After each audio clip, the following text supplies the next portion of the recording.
Assalamualaikum warahmatullahi wabarakatuh. Asyhadu an la ilaha illallah wahdahu la syarikalah wa asyhadu anna Muhammadan abduhu wa rasuluh. Amma ba'd. Menghadap kiblat di mana Ka'bah berada saat melaksanakan salat merupakan salah satu syarat sahnya salat.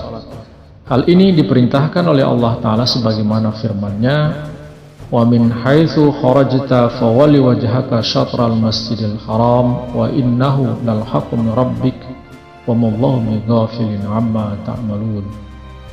Dan dari manapun engkau keluar, hadapkanlah perhatianmu ke arah Masjidil Haram, dan sesungguhnya ini adalah kebenaran dari Tuhanmu, dan Allah tidak lengah terhadap apa yang kamu kerjakan. Kemudian Allah Ta'ala juga berfirman, "Wa min haitsu kharajta fawalli wajhaka syatral masjidil haram wa haitsu ma kuntum fawallu wujuhakum syatrah li'alla yakuna linnasi 'alaikum hujjatun ilal ladzina zalamu minhum fala tahshawhum wahshawni wa liutimma ni'mati 'alaikum wa la'allakum tahtadun." Dan dari manapun engkau keluar, hadapkanlah perhatian engkau ke arah Masjidil Haram, dan dimanapun kamu sekalian berada, hadapkanlah ke arahnya, supaya orang-orang jangan mempunyai alasan terhadap kamu, kecuali orang-orang yang aniaya di antara mereka. Maka janganlah kamu takut kepada mereka, dan takutlah kepadaku, dan supaya aku menyempurnakan nikmatku atasmu, dan supaya kamu mendapat petunjuk. Menghadap kiblat dalam beribadah juga merupakan salah satu ciri dari seorang muslim, sebagaimana Rasulullah SAW bersabda, "Man shalla salatana wastaqbala kiblatana wa akala dhabihatana fadzalikal muslim." Barang siapa sholat seperti kami dan menghadapkan wajahnya ke kiblat kami, makan makanan yang kami sembelih, maka itu adalah seorang muslim. Hadis riwayat Bukhari. Awalnya, sesuai dengan perintah Allah Ta'ala, Rasulullah SAW dan umat Islam ketika melaksanakan salat menghadap ke arah Baitul Maqdis atau Masjidil Aqsa di Yerusalem.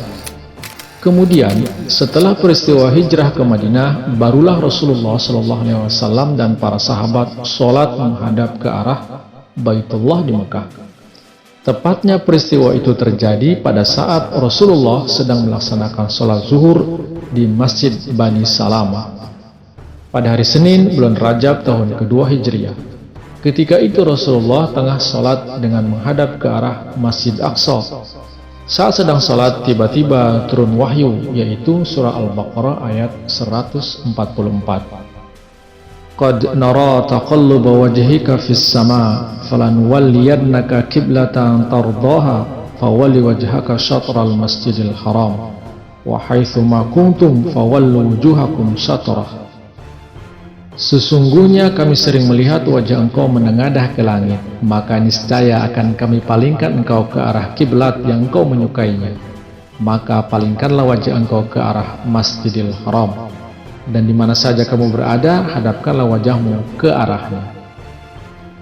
Sejak saat itu, salat pun kemudian menghadap ke arah Ka'bah di Mekah.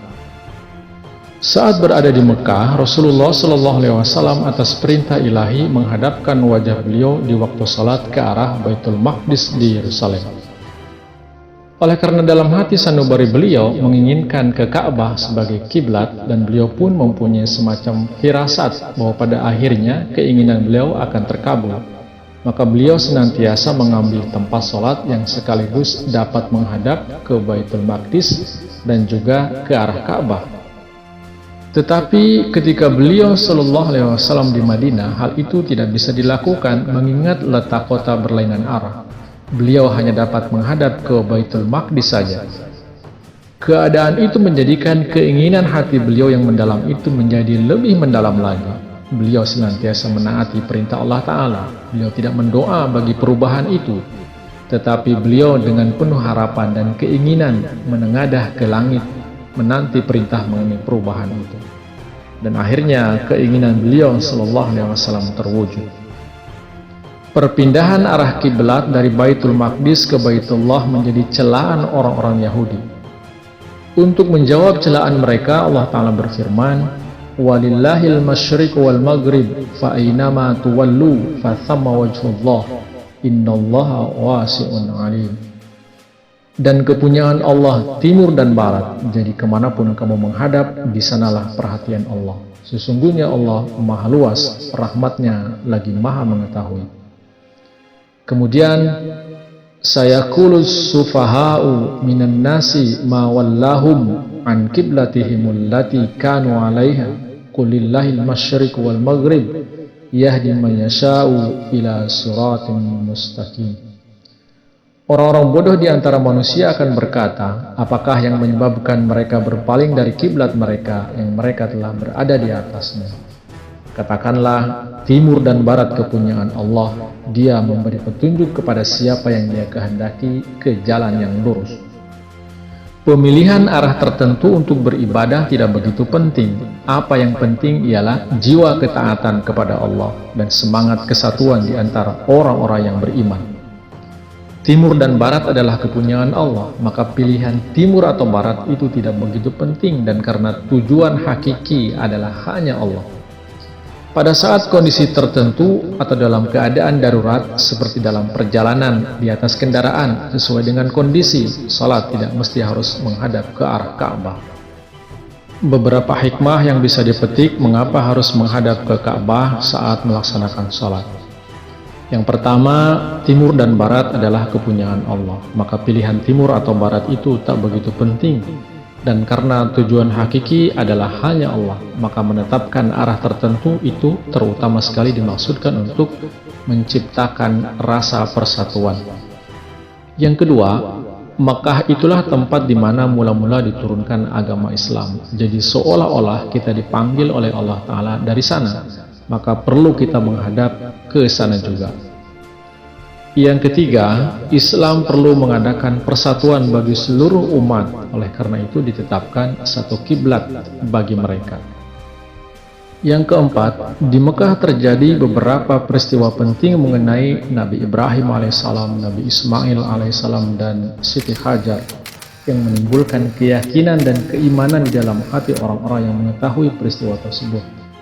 Maka supaya umat Islam mempunyai keyakinan dan keimanan yang teguh dan luar biasa, maka Islam memerintahkan mereka menghadap ke Ka'bah di Mekah. Dan yang kelima, umat Islam selalu mengharapkan salat yang sempurna, bukan sekedar untuk menggugurkan kewajiban. Untuk meraih hal tersebut, kita memerlukan hati yang khusyuk. Dan hati yang khusyuk bisa didapatkan jika anggota badan juga khusyuk. Karena hati mempunyai hubungan dengan anggota badan, maka ketika kita sholat menghadap kiblat, anggota badan kita fokus dan khusyuk pada satu arah. Hal ini membantu hati untuk juga khusyuk pada satu tujuan, yaitu Allah Subhanahu wa Ta'ala. Sehingga diambil kesimpulan, sholat menghadap kiblat membantu proses untuk mendapatkan kekhusyuan dan tunduk kepada Allah Subhanahu wa Ta'ala. Demikianlah penjelasan singkat tentang mengapa umat Islam ketika sholat harus menghadap ke Ka'bah. Semoga bermanfaat.